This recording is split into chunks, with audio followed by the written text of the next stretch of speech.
مجدد الملت حضرت مولانا شاہ اشرف علی صاحب تھانوی رحمۃ اللہ علیہ کی کتاب حیات المسلمین سے روح پنجم پڑھ کر سناتا ہوں۔ تقدیر و توکل، اس اعتقاد اور عمل میں یہ فائدے ہیں۔ نمبر 1، کیسی ہی مصیبت یا پریشانی کا واقعہ پیش آئے اس سے دل مضبوط رہے گا اور یہ سمجھے گا کہ اللہ تعالیٰ کو یہی منظور تھا، اس کے خلاف ہو نہیں سکتا تھا، اور وہ جب چاہے گا اس کو دفع کر دے گا۔ نمبر 2، جب یہ سمجھ گیا تو اگر اس مصیبت کے دور ہونے میں دیر بھی لگے گی تو پریشان اور مایوس اور دل کمزور نہ ہوگا۔ نمبر 3، جب یہ سمجھ گیا تو کوئی تدبیر اس مصیبت کے دفع کرنے کی ایسی نہ کرے گا جس سے خدا تعالی ناراض ہو، یوں سمجھے گا کہ مصیبت تو بدون خدا تعالی کے چاہے ہوئے دفع ہوگی نہیں، پھر خدا کو کیوں ناراض کیا جائے۔ نمبر 4، ایسا سمجھنے کے بعد سب تدبیروں کے ساتھ یہ شخص دعا میں مشغول ہوگا، کیونکہ یہ سمجھے گا کہ جب اسی کے چاہنے سے مصیبت ٹل سکتی ہے تو اسی سے عرض کرنے میں نفع کی زیادہ امید ہے۔ پھر دعا میں لگ جانے سے اللہ تعالیٰ سے تعلق بڑھ جائے گا جو تمام راحتوں کی جڑ ہے۔ نمبر 5، جب ہر کام میں یہ یقین ہوگا کہ اللہ تعالیٰ ہی کے کرنے سے ہوتا ہے تو کسی کامیابی میں اپنی کسی تدبیر یا سمجھ پر اس کو ناز اور فخر اور دعویٰ نہ ہوگا۔ حاصل ان سب فائدوں کا یہ ہوا کہ یہ شخص کامیابی میں شکر کرے گا اور ناکامی میں صبر کرے گا۔ یہی فائدہ اس مسئلے کے لیے اللہ تعالیٰ نے اس آیت میں بطور خلاصہ بتلائے ہیں، لِكَيْ لَا تَأْسَوْا عَلَى مَا فَاتَكُمْ وَلَا تَفْرَحُوا بِمَا آتَاكُمْ۔ اور اس مسئلے کا یہ مطلب نہیں کہ تقدیر کا بہانہ کر کے شریعت کے موافق ضروری تدبیر کو بھی چھوڑ دے، بلکہ یہ شخص تو کمزور تدبیر کو بھی نہ چھوڑے گا اور اس میں بھی امید رکھے گا کہ خدا تعالیٰ اس میں بھی اثر دے سکتا ہے، اس لیے کبھی ہمت نہ ہارے گا۔ جیسے بعض لوگوں کو یہ غلطی ہو جاتی ہے، اور دین تو بڑی چیز ہے، دنیا کے ضروری کاموں میں بھی ایسی کم ہمتی کی برائی حدیث میں آئی ہے۔ چنانچہ عوف بن مالک رضی اللہ عنہ نے روایت کیا ہے کہ نبی کریم صلی اللہ علیہ وسلم نے ایک مقدمے کا فیصلہ فرمایا تو ہارنے والا کہنے لگا، حسبی اللہ و نعم الوکیل۔ حضور صلی اللہ علیہ وسلم نے فرمایا کہ اللہ تعالیٰ کم ہمتی کو ناپسند فرماتا ہے، لیکن ہوشیاری سے کام لو، یعنی کوشش و تدبیر میں کم ہمتی مت کرو۔ پھر جب کوئی کام تمہارے قابو سے باہر ہو جائے تب کہو حسبی اللہ و نعم الوکیل، یعنی خدا کی مرضی میری قسمت۔ یہ مضمون تو بیچ میں اس مسئلے کے فائدے بتلانے اور غلطیوں سے بچانے کے لیے آ گیا تھا، اب وہ حدیثیں لکھی جاتی ہیں جن میں اس مسئلے کا ذکر ہے۔ نمبر 1، حضرت جابر رضی اللہ عنہ سے روایت ہے کہ رسول اللہ صلی اللہ علیہ وسلم نے فرمایا، تم میں کوئی شخص مومن نہ ہوگا جب تک کہ تقدیر پر ایمان نہ لائے، اس کی بھلائی پر بھی اور اس کی برائی پر بھی، یہاں تک کہ یہ یقین کر لے کہ جو بات واقع ہونے والی تھی وہ اس سے ہٹنے والی نہ تھی، اور جو بات اس سے ہٹنے والی تھی وہ اس پر واقع ہونے والی نہ تھی۔ نمبر 2، ابن عباس رضی اللہ عنہما سے روایت ہے کہ میں نبی کریم صلی اللہ علیہ وسلم کے پیچھے تھا،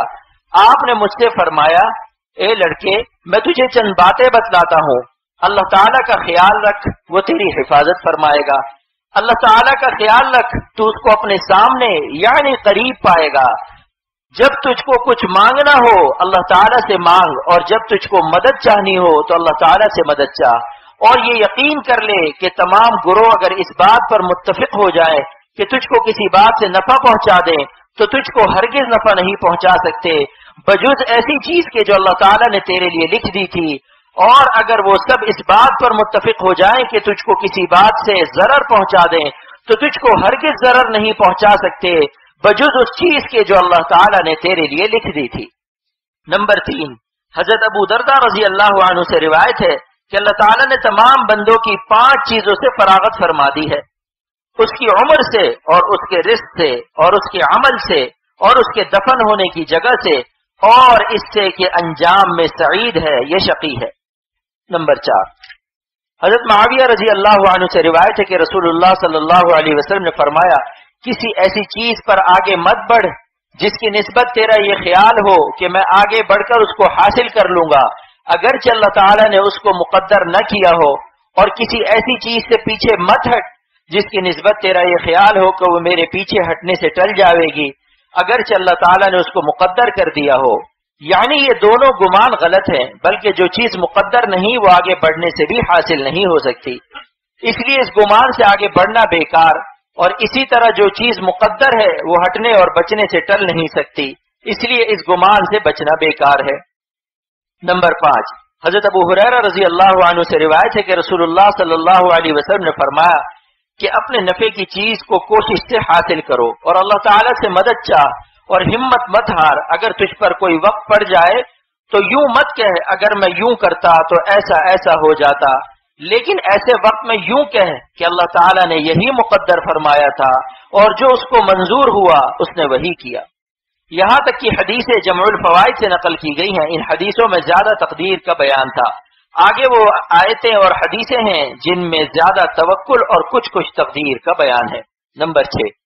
ارشاد فرمایا اللہ تعالیٰ نے مشورہ لینے کے بعد جب آپ ایک جانب رائے قائم کر لیں تو خدا تعالیٰ پر اعتماد کر کے اس کام کو کر ڈالا کیجیے۔ اللہ تعالیٰ ایسے اعتماد کرنے والوں سے جو اللہ تعالیٰ پر اعتماد رکھیں محبت فرماتے ہیں۔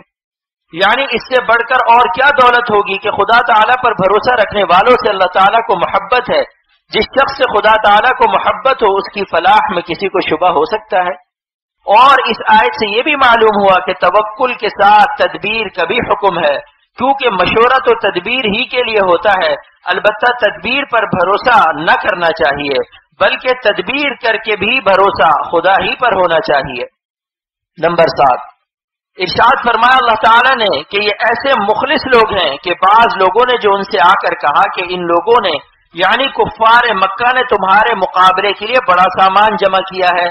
تو تم کو ان سے اندیشہ کرنا چاہیے، تو اس خبر نے ان کے جوش ایمان کو اور زیادہ کر دیا، اور نہایت استقلال سے یہ کہہ کر بات کو ختم کر دیا کہ ہم کو حق تعالی تمام مہمات میں کافی ہے، وہی سب کام سپرد کرنے کے لیے اچھا ہے، یہی سپرد کرنا توکل ہے۔ پس یہ لوگ خدا تعالی کی نعمت اور فضل سے یعنی ثواب اور نفع تجارت سے بھرے ہوئے واپس آئے، ان کو کوئی ناگواری ذرا پیش نہیں آئی، اور وہ لوگ اس واقعے میں رضائے حق کے تابع رہے، اسی کی بدولت ہر طرح کی نعمتوں سے سرفراز ہوئے، اور اللہ تعالیٰ بڑا فضل والا ہے۔ یعنی ان آیتوں میں قصے کی طرف اشارہ ہے جس میں صحابہ رضی اللہ عنہم کو دنیا اور دین دونوں کا فائدہ ہوا۔ اللہ تعالیٰ یہ بتلاتا ہے کہ یہ دونوں دولتیں توکل کی بدولت ملی۔ نمبر 8، فرمایا اللہ تعالیٰ نے آپ صلی اللہ علیہ وسلم فرما دیجئے کہ ہم پر کوئی حادثہ نہیں پڑ سکتا مگر وہی جو اللہ تعالیٰ نے ہمارے لیے مقدر فرمایا ہے، وہ ہمارا مالک ہے، بس مالک حقیقی جو تجویز کرے بندے کو اس پر راضی رہنا واجب ہے، اور ہمارے ہی لیے کیا تخصیص ہے، بلکہ ہر مسلمان کو اپنا ہر کام اللہ ہی کے سپرد رکھنا چاہیے۔ دوسری بات یہ فرما دیجئے کہ ہمارے لیے جیسی اچھی حالت بہتر ہے ایسے ہی سختی کی حالت بھی باعتبار انجام کے بہتر ہے کہ اس میں درجات بڑھتے ہیں اور گناہ معاف ہوتے ہیں۔ تم تو ہمارے حق میں 2 بہتریوں میں سے ایک بہتری کے منتظر رہتے ہو۔ نمبر 9، فرمایا اللہ تعالیٰ نے کہ موسیٰ علیہ السلام نے جب بنی اسرائیل کو فرعون کے ظلم سے خوفزدہ ہوتے دیکھا تو ان سے فرمایا کہ اے میری قوم، اگر تم سچے دل سے اللہ پر ایمان رکھتے ہو تو سوچ بچار مت کرو بلکہ اس پر توکل کرو، اور اگر اس کی اطاعت کرنے والے ہو۔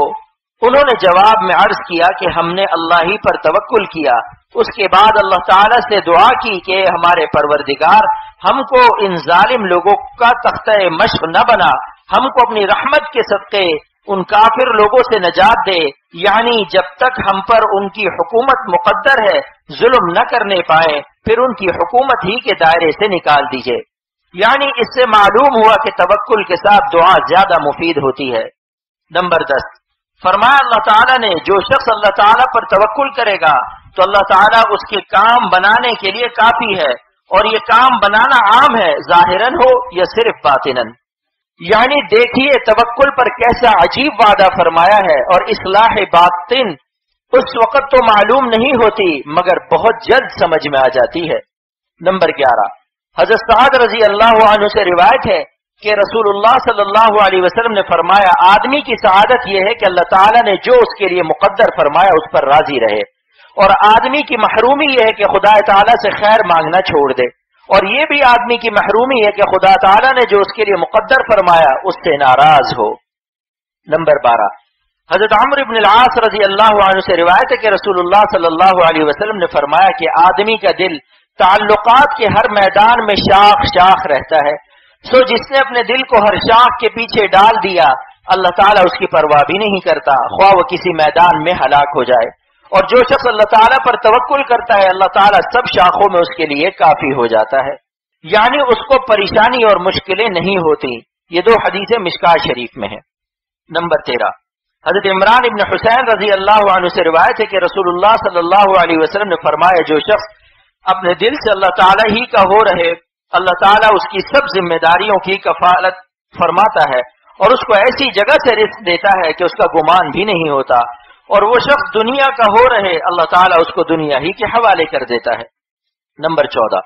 حضرت انس رضی اللہ عنہ سے روایت ہے کہ رسول اللہ صلی اللہ علیہ وسلم نے ایک اعرابی سے فرمایا کہ اونٹ کو باندھ کر توکل کر، یعنی توکل میں تدبیر کی ممانعت نہیں، ہاتھ سے تدبیر کرے، دل سے اللہ پر توکل کرے اور اس تدبیر پر بھروسہ نہ کرے۔ نمبر 15، ابو خزامہ رضی اللہ عنہ سے روایت ہے کہ رسول اللہ صلی اللہ علیہ وسلم سے پوچھا گیا کہ دوا اور جھاڑ پھونک کیا تقدیر کو ٹال دیتی ہے؟ آپ نے فرمایا یہ بھی تقدیر ہی میں داخل ہے، یعنی یہ بھی تقدیر میں ہے کہ فلاں دوا یا جھاڑ پھونک سے نفع ہو جائے گا۔ مسلمانوں ان آیتوں اور حدیثوں سے سبق لو، کیسی ہی دشواری پیش آئے دل رنجیدہ مت کرو اور دین کے معاملے میں کچے مت بنو، خدا تعالی تمہاری مدد کرے گا۔ آمین۔